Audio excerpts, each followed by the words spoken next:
Good afternoon, everybody. Welcome to our 2022 tax update webinar. My name is Matt Michael, and I am a director in our tax department here at JAK. Today, I'm going to be talking about a number of 2022 tax law changes, and I'll also be going through some refreshers, some things you've probably heard about in the past, but things that are still relevant and important.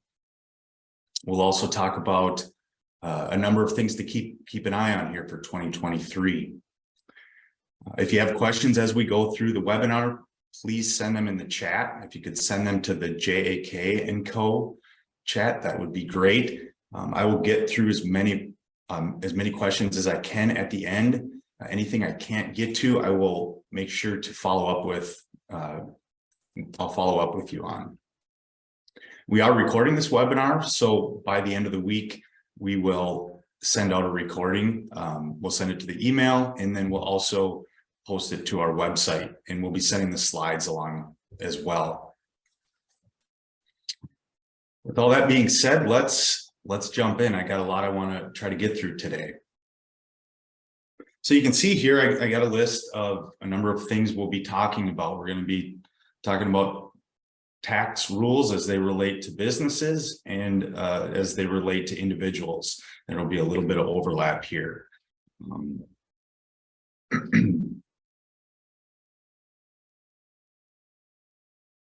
So the first thing I'm going to talk about here with regards to businesses, the Inflation Reduction Act. Over the last couple of years, we've been dealing with a lot of different various different stimulus bills. You've probably heard a lot about PPP and ERC, probably more than you ever cared to hear about. So after a couple of years of significant changes, it seems like there really wasn't much for 2022. This Inflation Reduction Act, though, was the most notable bill that was passed during the year.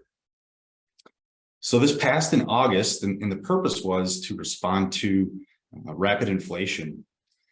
Economists don't know yet really if it will lower inflation, but they mostly agree that the provisions won't make inflation any worse, which was the case with the past couple of years, the pandemic-related stimulus bills.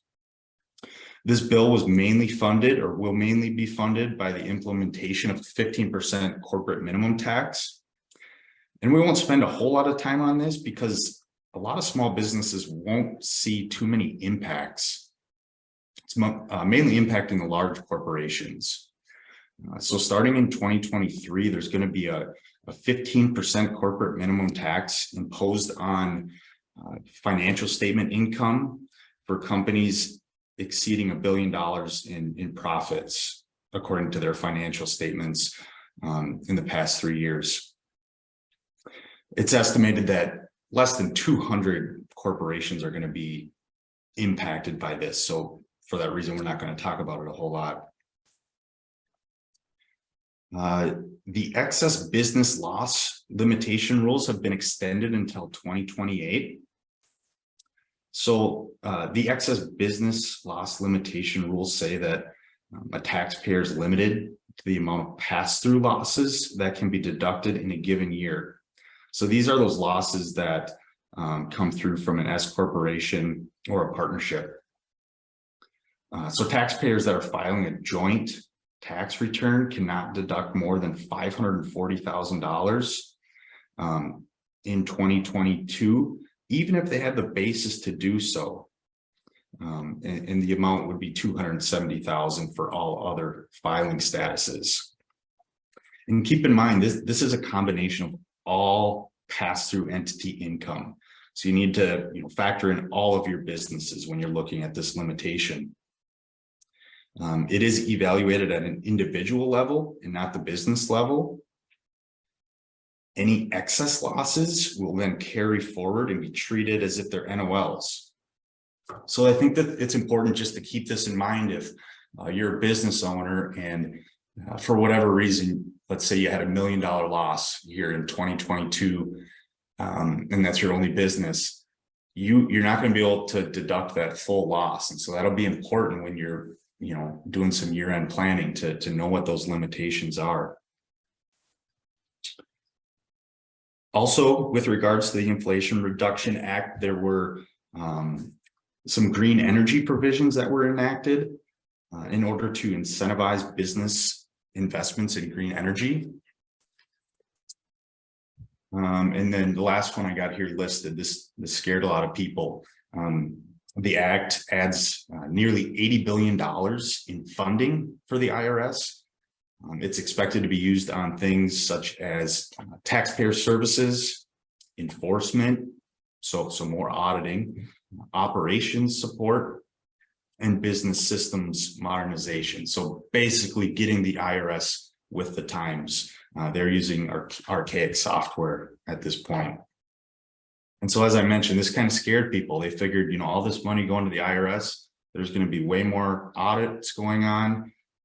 When in reality, this is not going to be the case. Sure, there may be more, but it's not going to be significantly more, I wouldn't think. So a lot of this funding is going to go towards improving taxpayer services. And so if you've ever tried calling the IRS to ask a question, there's a good chance you probably sat on hold for an hour or two and then maybe received the courtesy disconnect because they didn't have the capacity to take your call. And we deal with that all the time, and it's incredibly frustrating. So we're kind of optimistic here, hoping that some of that stuff improves. I'll talk more about how this Inflation Reduction Act impacts individuals a little bit later on here.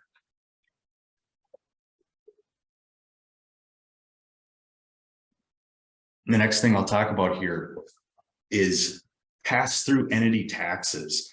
This is a newer concept that really came about in 2021. And it impacts a lot of our business clients because they're flow-through entities or pass-through entities, S corporations and partnerships. So this was enacted by Minnesota and many other states back in 2021. And since it's pretty new, I'm just going to provide a little bit of a refresher here. So essentially what it is a workaround for the $10,000 state and local tax cap that was created by the Tax Cuts and Jobs Act a few years ago. If you're unfamiliar with this, a taxpayer is only allowed to deduct up to $10,000 of state and local taxes on Schedule A. And the state and local taxes is made up of your real estate taxes, your personal property taxes, and then the state income taxes. So just to give you a basic example here, let's assume a taxpayer who has one S corporation. The S corporation has $1 million of income. We can estimate that they would owe roughly $100,000 in Minnesota taxes, about a 10% rate. This tax has traditionally been paid personally by the shareholder. However, since the Tax Cuts and Jobs Act, this taxpayer would be limited to a $10,000 state and local tax deduction on their Schedule A. And it's likely they've already used this amount up solely with their real estate taxes. So essentially, this taxpayer would be getting no benefit for that $100,000 of Minnesota income tax payments that they made related to their S corporation income. So under the new PTE tax rules that these states are establishing, this particular taxpayer's business would pay the $100,000 of Minnesota taxes. The business would take a federal deduction for the taxes paid on the S corporation tax return, which would then reduce the amount of income that shows up on that taxpayer's personal tax return. So this election has no impact on the taxpayer's state taxes. And this is the reason that many states are jumping on board with this idea. It only impacts federal taxes.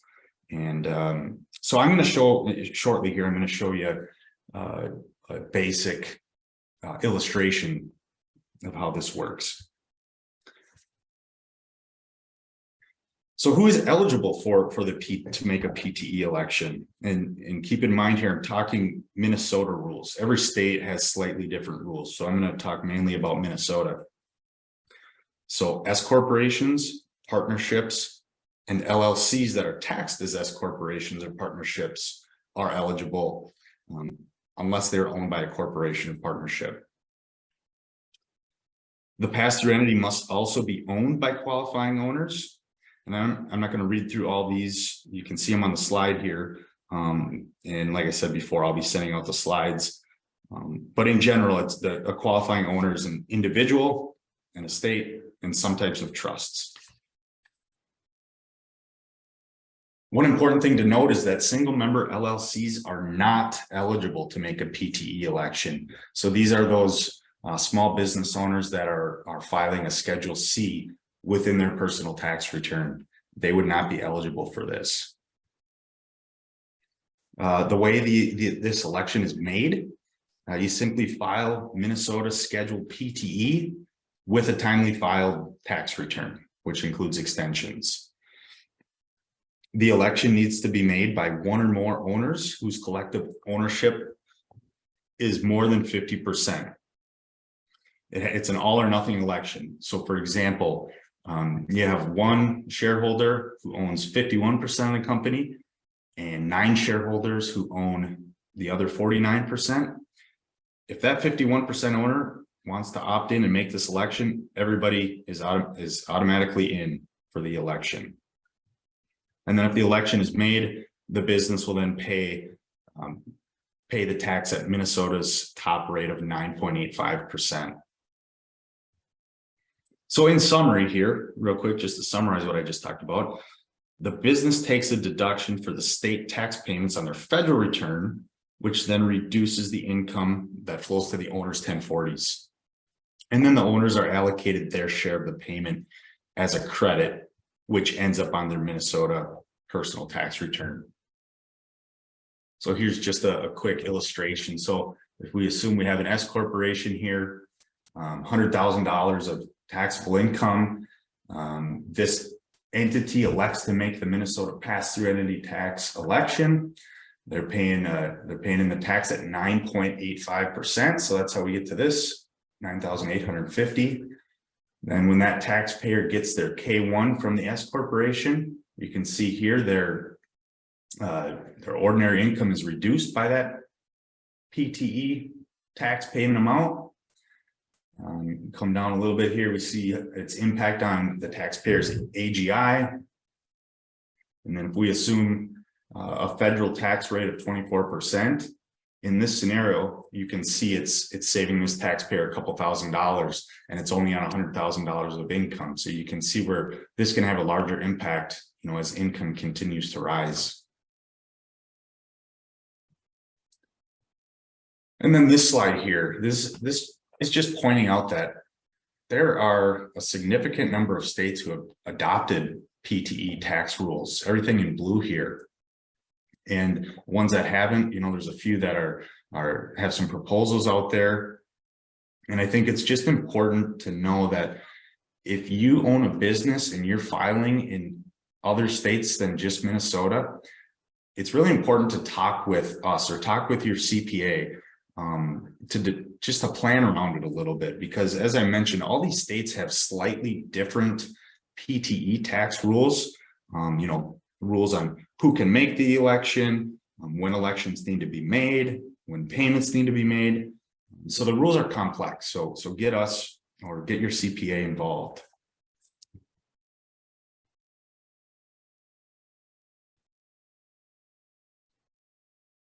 Talk a little bit about extenders. So the provisions here that I have listed on the slide, these are currently set to expire or have already expired and will remain that way unless further legislative action is taken. So we initially expected a bill would be passed by the end of this year. However, the longer it's taking, the more uncertainty we have.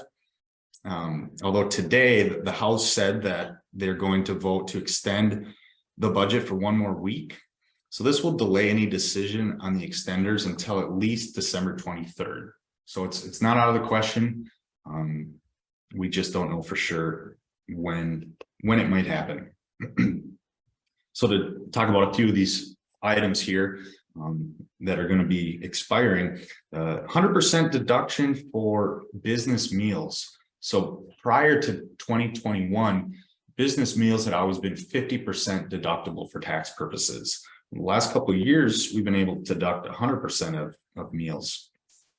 That's set to expire here at the end of this year. Bonus depreciation is currently set to start phasing out in 2023.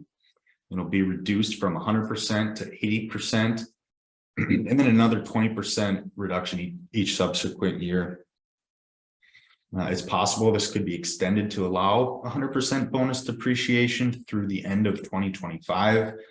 And then starting in 2022, research and experimentation expenses, these would need to be amortized over 5 years if an extender bill is not passed. Previously, you could elect to expense or amortize these expenditures.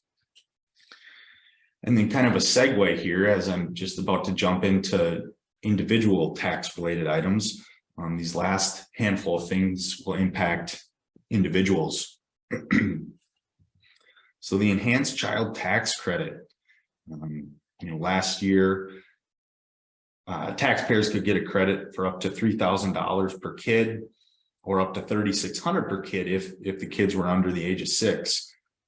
That's set to go back to $2,000 per kid, and we'll see if that gets extended. I personally am in favor of hopefully this passing because I've got a few young kids, so I reap the benefits there. Another one is the enhanced child and dependent care credit.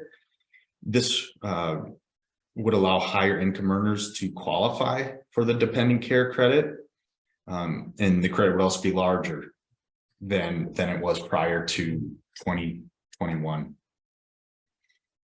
Last one I'm going to talk about here is the charitable contributions for non-itemizers. So the last couple of years, if you were taking the standard deduction on your personal tax return, but you made cash donations, you were allowed to take a deduction of up to $600 for a married couple, even though you were taking the standard deduction.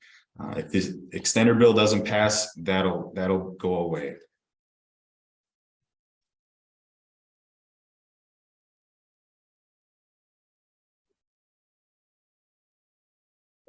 All right. So now the Inflation Reduction Act, as it relates to individuals. This is one you've maybe heard about in the news, is the revamped clean vehicle energy credit. So this is a credit available to taxpayers that are purchasing electric cars. So the maximum credit remains at $7,500. This runs through 2032. This credit has existed for a while, but there's just been some changes now with this act. So previously, only the first 200,000 of a particular vehicle manufactured would be eligible for this credit. Now this has been eliminated. So GMs, Teslas, Toyotas, some of the larger manufacturers like that, those vehicles may now be eligible, but they are subject to some new rules. So effective August 16th of 2022, there is now a final assembly requirement. So final assembly of these vehicles must occur in North America. The battery must be made up of critical materials that were either extracted or processed in the United States, or any country that has a free trade agreement with the United States. Also, another item is that the batteries could be recycled in North America. The Department of Energy has published a list of 2022 and 2023 vehicles that meet these requirements. You'll see a link on the slide here. If you're in the market for an electric vehicle and you're interested in getting one of these credits, consider going out there and taking a look. There is a cap on the prices of the vehicles that qualify for this credit. So after 2022, the cost of the electric cars that are eligible is capped at $55,000. And the cost of vans, trucks, and SUVs is capped at $80,000. So if you're going out and buying, an electric vehicle that's costing more than that, no credit. You're kind of out of luck there. So keep those in mind.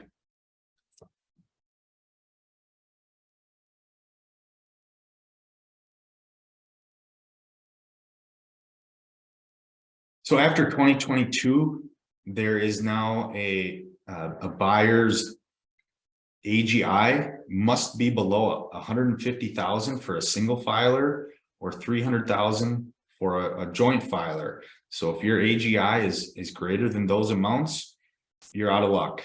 No credit available, even if you the cost of the vehicle is less than the amounts I mentioned on the previous slide. This act also allows for partial credits when you buy a used electric vehicle. Previously, the credit was only available for new vehicles. So the maximum credit for a used vehicle is the lesser of 30% of the purchase price or $4,000. It can only be claimed once every 3 years for a used vehicle, and the vehicle price cannot exceed $25,000. Now, the AGI limitations are much lower for used vehicles as well. If you're a single filer and your AGI is over $75,000, or you're a married filer and you're over $150,000, you're out of luck. No credit allowed for a used vehicle. The taxpayer must show that the VIN number of the used vehicle is at least 2 years earlier than the calendar year that the vehicle was purchased. So keep that in mind.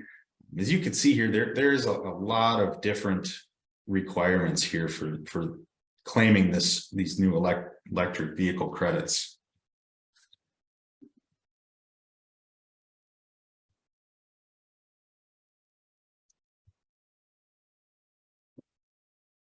So starting in 2023, individuals may also be able to claim a credit when they install a charging station in their home.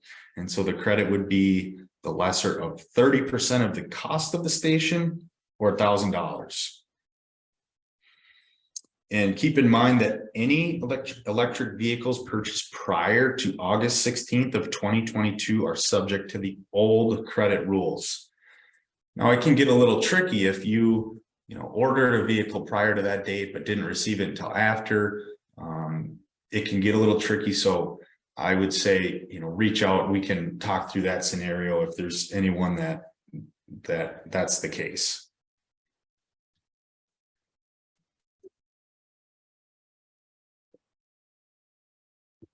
Another, I think, important one that came out of the Inflation Reduction Act is the changes to this energy efficient home improvement credit.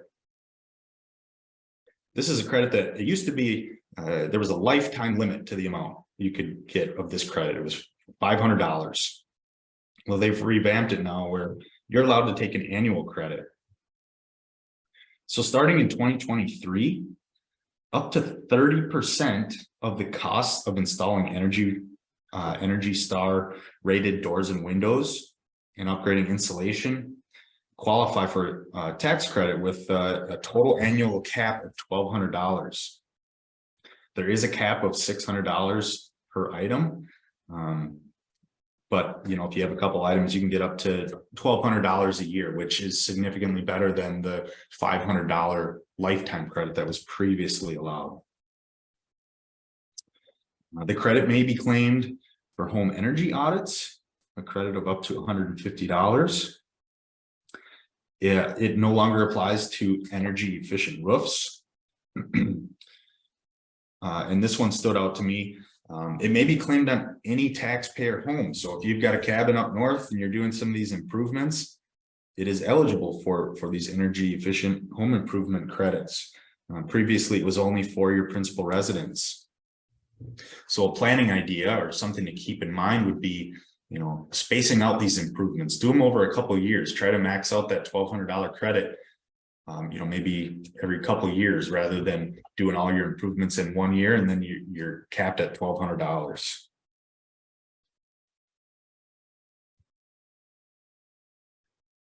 There were some changes to the premium tax credit.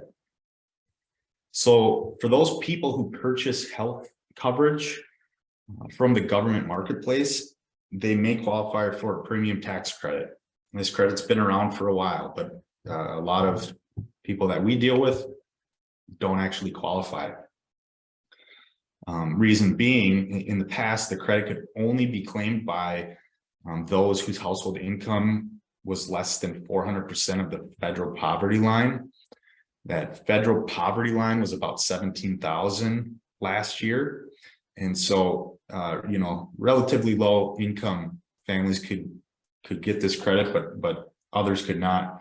So this new law removes that 400% cap through 2025.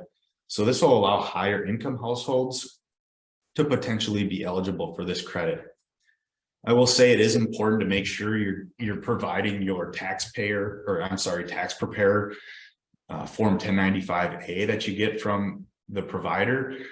This provides us information such as premiums you paid during the year, if you received any advanced premium tax credits, so that we can reconcile that out on your tax return. We see a lot of notices come through from the IRS if this information isn't provided.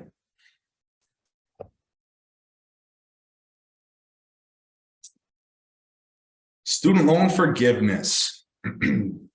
So President Biden has promised $10,000 of student loan forgiveness for those earning less than $125,000 or households earning less than $250,000.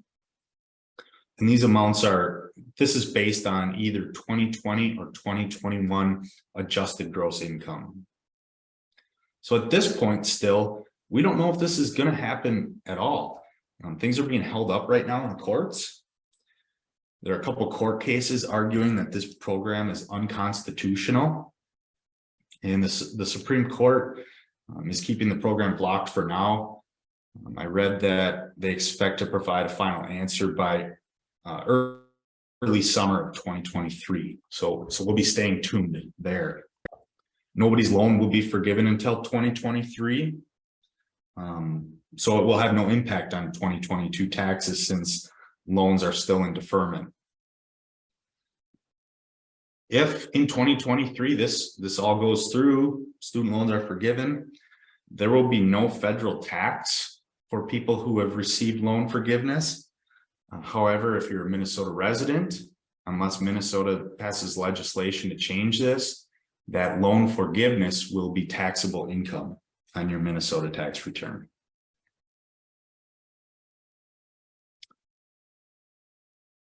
Talking about some investment related items now. So capital loss harvesting.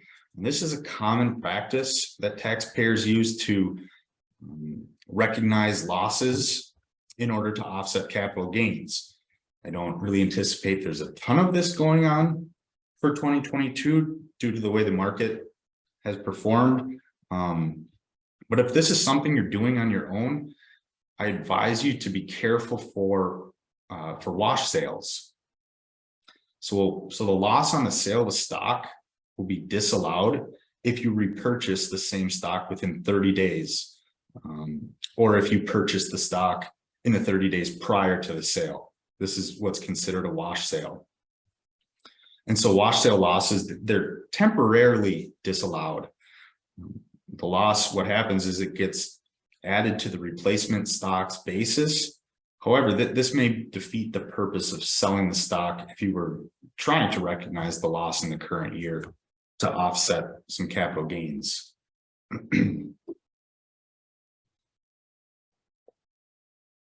One thing to watch out for here in 2022 is capital gain distributions. These will come from mutual funds. So if you have some mutual funds, keep an eye out for this. When there's market volatility, mutual funds tend to experience high levels of redemptions.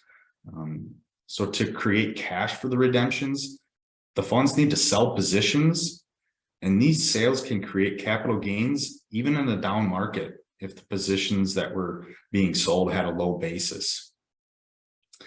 These capital gains are passed through as taxable income to anybody who is still in the fund at the posting date, even though they received no cash. So it's essentially phantom income. I read that it's estimated that about $1 trillion has left mutual funds during 2022. And the major fund companies, they're expecting capital gain distributions could be quite material this year. I know we ran into it a number of times last year where clients were surprised at the large capital gain distributions because they didn't realize they had them. They never received any cash. So, certainly worth touching base with your financial advisor. And another thing, we may be getting a little too late in the year for this, but you could consider getting out of the mutual fund before the capital gains are recognized, and then get into a new mutual fund after that fund has recognized capital gains for the previous year. Another reason to work with your financial advisor to help review and identify any problem funds.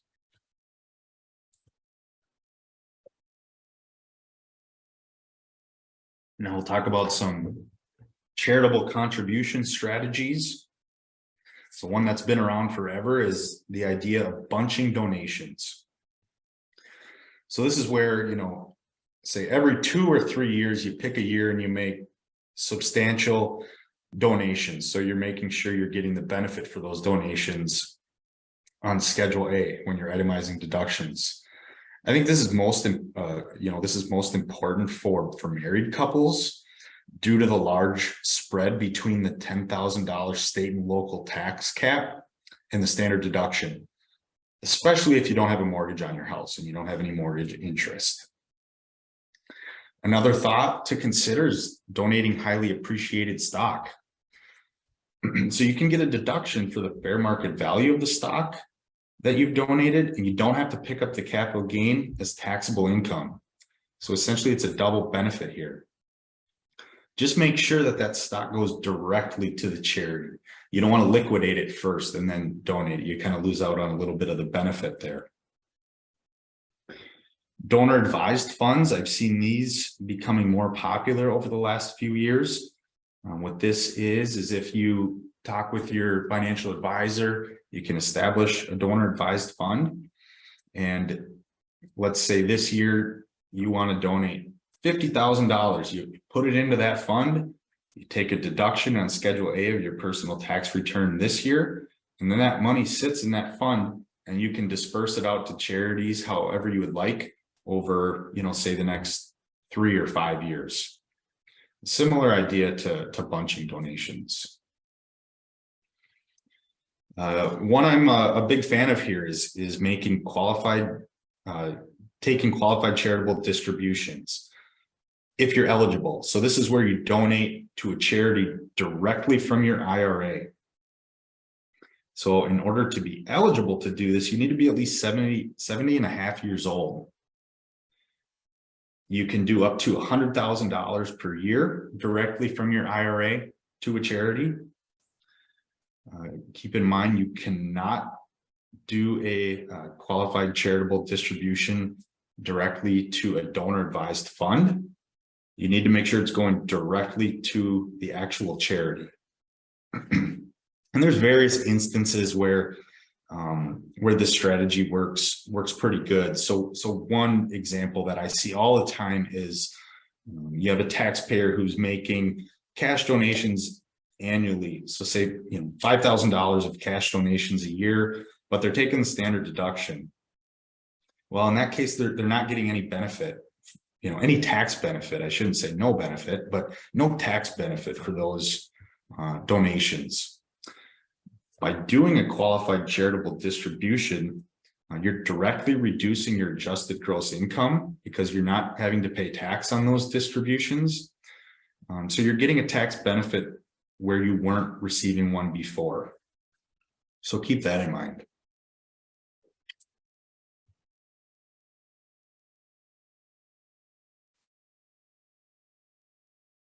1099Ks. This has been kind of a hot topic at different conferences I've been to. So a 1099K is very similar to a 1099 you would get if you provided services to a business, except they're issued by payment settlement entities such as credit card companies, PayPal, Venmo, and so these have been around for a long time. But people who have traditionally gotten them, they've gotten them when they've had over 200 transactions or more than $20,000 of gross receipts that have come through, PayPal or a credit card company. Well, now there is no transaction minimum. People who are doing business and collecting credit card payments, they'll get one of these if they collected receipts in any amount greater than $600 in 2022. PayPal and Venmo will be sending these to many more people than they have in the past. Now, I don't expect people will be getting them if they have their PayPal and Venmo accounts set up as personal accounts as opposed to business accounts. I know Venmo has two different types of accounts, and so a lot of people now are using Venmo for business, but they should have it set up as a Venmo business account. We expect a number of these will be issued in error. The IRS is suggesting that you request a corrected 1099K from the issuer. But if you're not operating as a trade or business, our plan, I believe, is just to exclude them from the tax return, and then respond to any potential notice that may come from the IRS, and just kind of explain that this taxpayer is not operating a trade or business. It's not subject to tax. These forms will be due to taxpayers by the end of January, and there will potentially be some legislative changes, possibly in the extender bill, that would increase the threshold back to $20,000 and also increase the minimum number of transactions.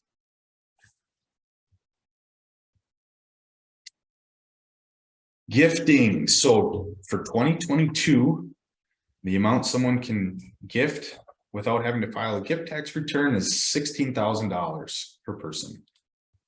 And that's set to bump up to $17,000 here in 2023. And so right now, the lifetime gifting exclusion is about $12 million a person in 2022. And it's going up to almost $13 million in 2023. So at the end of 2025, an individual's exclusion is set to go back down to about roughly $6.5 million a person. So right now, and for the next couple of years, we have this bonus exclusion, and it's a use it or lose it. So, if you have a large estate, if you haven't already started talking with your CPA or your estate planning attorneys, I think it's important to get on that. You really want to make sure you're taking advantage of any potential loopholes or strategies right now before it's too late.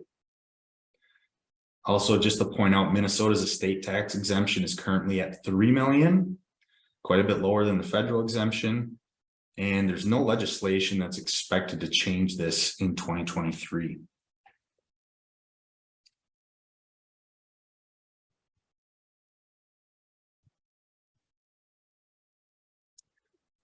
Minnesota tax updates. There's not a whole lot here for 2022 tax updates in Minnesota. Just a few things to comment on. So as many of you are probably aware, there's been a change in the legislature with the Democrats now holding control in our state. And just recently here, it was announced that Minnesota's surplus is about $17 billion, which is somewhat unbelievable to me. And because of this, people are wondering, well, are there going to be tax cuts? What's going to happen? A common question I get, and many at my firm get, will Social Security income be excluded from Minnesota income tax purposes?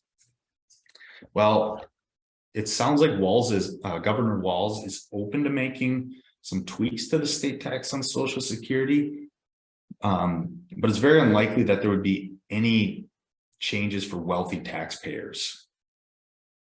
The incoming House and Senate majority leaders, which are both DFLers, they've been non-committal on any changes, but it kind of seems as though they're against it. So we'll just have to wait and see there. There has been some talk about potential property tax relief. And that's something we'll keep an eye on as Minnesota goes into this next session that starts in January of 2023.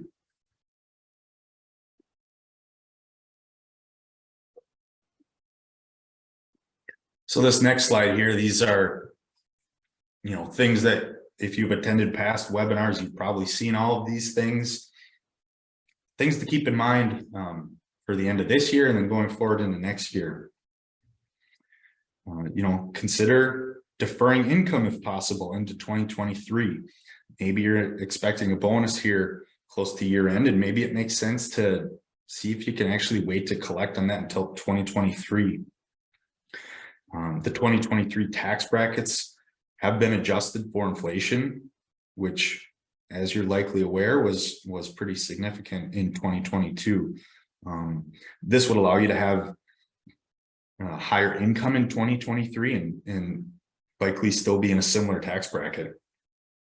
Standard deductions are also going to be increasing by quite a bit in 2023. And right at the end of my presentation here, I'll kind of show a couple tables of what the changes look like. If you're a small business owner, maybe you're starting to accumulate some cash. You could consider implementing a small business retirement plan. There are a number of options out there, depending on your strategy and how much you want to fund. We help out small businesses all the time with that. So keep that in mind, something to consider there. I'm a huge fan of HSAs. If you're eligible to contribute to an HSA, I highly recommend it. And when you do so, make sure that those funds within your HSA account are being invested. Most plans allow that. And I've seen statistics where hardly anybody is doing that, but I think it's very important. If you have kids in daycare, make sure you're enrolling in your employer's dependent care FSA plan during open enrollment. You're allowed to contribute up to $5,000 to an FSA, and that $5,000 is pre-FICA tax, pre-Medicare tax, and pre-income tax. So this alone, by putting $5,000 in, you're saving at least $1,000 in taxes. And you're going to be, if you're paying for daycare, there's a pretty darn good chance you're spending at least $5,000 a year on daycare. If income was down in 2022, consider doing a Roth conversion before year end. We want to make sure we're using up those lower tax brackets. It's also, a great time to do Roth conversions when the market is down. Market's coming back a little bit now, so maybe earlier in the year would have been a better time, but it still may make sense. So keep that in mind. A reminder that once you do a Roth conversion, you're no longer allowed to undo it like you could up to a few years ago. You were able to do that.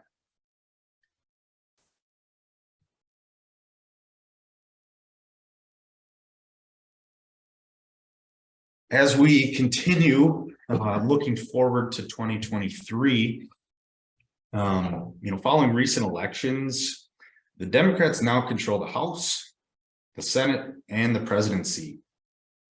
We don't really expect any significant tax law changes this year, but we do expect there may be a revitalization of Biden's Build Back Better Act next year.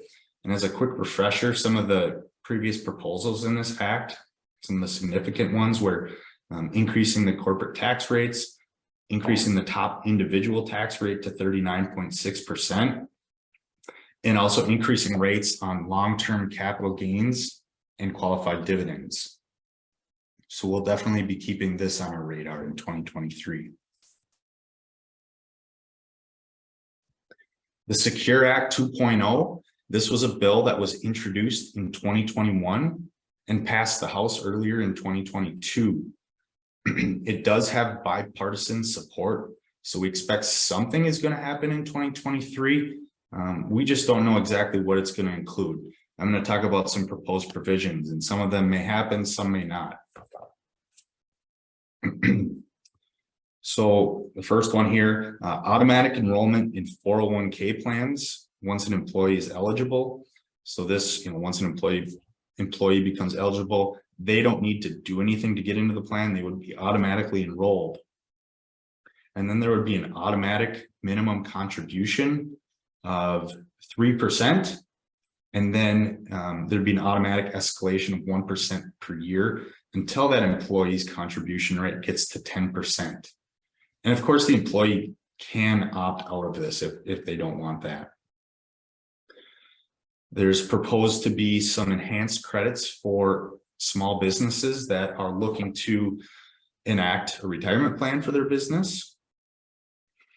There's also some enhanced retirement plan incentives for certain part-time workers that have been with the company for a long period of time.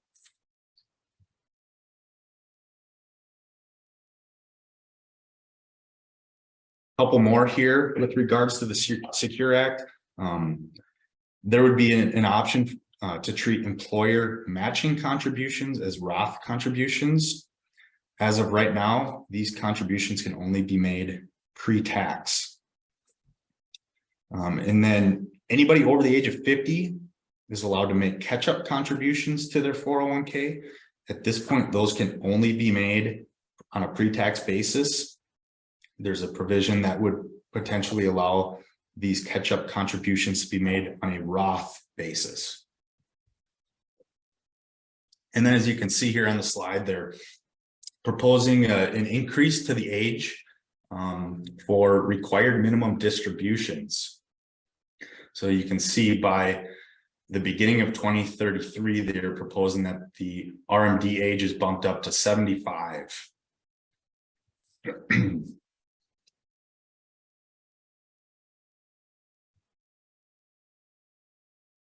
All right, so I'm getting close here. Just want to point out a few things. So we have the proposed tax brackets for 2023, which are unlikely to change much from what's shown on this slide. And we also have the updated standard deduction amounts. So you can see just how much wider these brackets are going to be in 2023. If you're looking here in 2022, a joint filer, the highest tax bracket, starts at $648,000. Here in 2023, that's bumping all the way up to about $694,000. Standard deductions, you can see here for a married couple, jumping up a couple $1,000s. So that's significant. These are big changes to some of these numbers that typically don't change by a whole lot from year to year.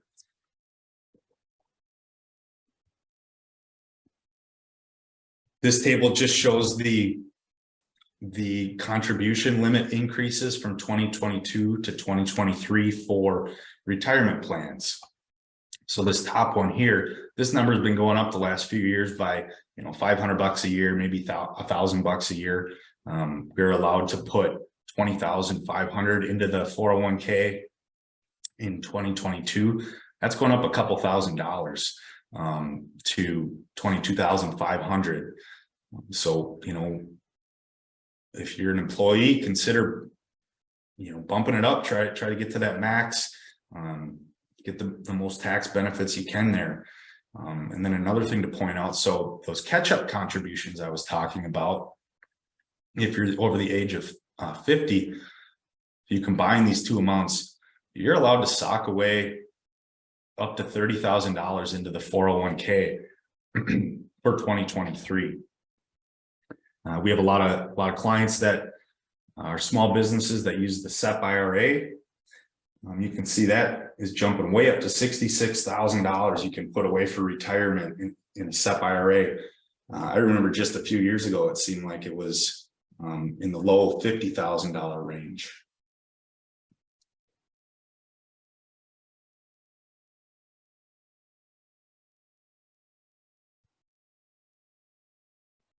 So with that being said, I have made it to the end of my presentation. If you're still awake, still with me, I really appreciate you tuning in. I'm going to jump over here and look at what I have for questions.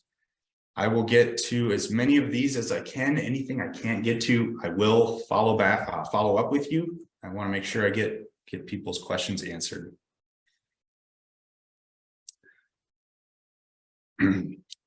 First question I have here is, how do you make sure HSA is invested? Is that an additional selection an employee can make during renewal periods? So this will be right within your HSA account. So if you use Optum, you have to log into Optum to get reimbursements. Right within that portal, there should be an option to transfer funds into an investment account. So it's all in the same account, but there's just some of them are invested, and there's usually they have a limited number of investments that you can choose. I've seen target fund dates for those, and yeah, so that it wouldn't be an election that you make when you're like during open enrollment or anything like that. One other thing there, I have seen where your HSA account balance needs to be, in some cases, at least $2,000 or $2,500 before you can start investing the funds.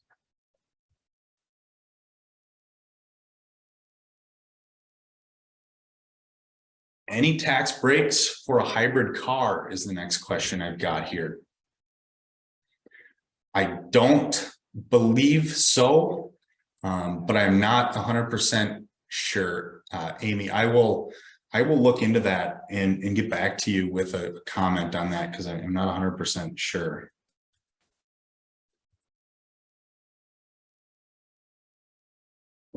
Who can have an HSA is the next question. Can retired people have them? So HSAs are for people who are enrolled in a high deductible health plan. I don't know off the top, I don't remember off the top of my head what's considered a high deductible health plan. I want to say it's maybe $2,000 is what's considered a high deductible.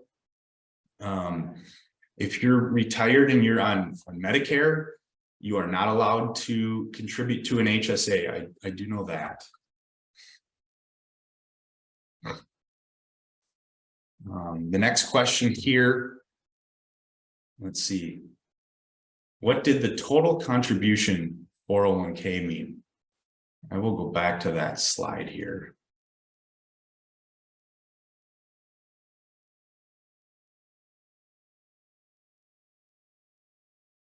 Oh, so this would be if, let's say you're a business owner and you have a 401k plan through your business. You are allowed to defer. Okay, so now let's talk about under the age of 50. So you are allowed to defer $22,500 from your pay, and then the company can also make a profit sharing contribution to that 401k plan. So between the combination of your elective deferral and the profit sharing contribution, it cannot exceed $66,000 for someone under 50. Now, someone over 50, they of course have the option to make a catch-up contribution to their 401k. So that total limit comes out to the $73,500. I see one here from Kevin. Is it possible to combine donating appreciated stock to a donor-advised fund? Kevin, I believe you can do that, but I'm not certain. So let me take that question down, and I will follow up with you after the webinar here. Question here: can I contribute to a Roth 401k and outside IRA Roth fund? Not additional limits if contribute to both.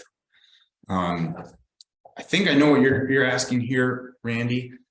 So you are allowed to contribute to a Roth 401k through your employer, and you may also be eligible to contribute to a traditional Roth IRA. It's really going to depend on your income. There's some lower income phase out thresholds. And once you exceed those, then you're not able to make a direct Roth IRA contribution. You can still do the Roth 401k. That's a different plan. Question here. Let's see. Do you recommend our college kids take out the $5,500 federal unsubsidized loans with hopes of forgiveness? I guess, you know, I haven't got that question before. I guess I don't have a great answer for you there. I don't know what the chances are that forgiveness is going to happen. So I guess I'm going to leave that one a little open-ended. Another question here. You spoke of qualified distributions to charity as part of one's RMD from retirement accounts. Are those available only to IRAs or also to 401As, 403Bs? Those are available for IRAs. Qualified charitable distributions need to come from IRAs. All right, that looks like all the questions. If I'm missing one, please feel free to reach out. I will put up my contact information here again.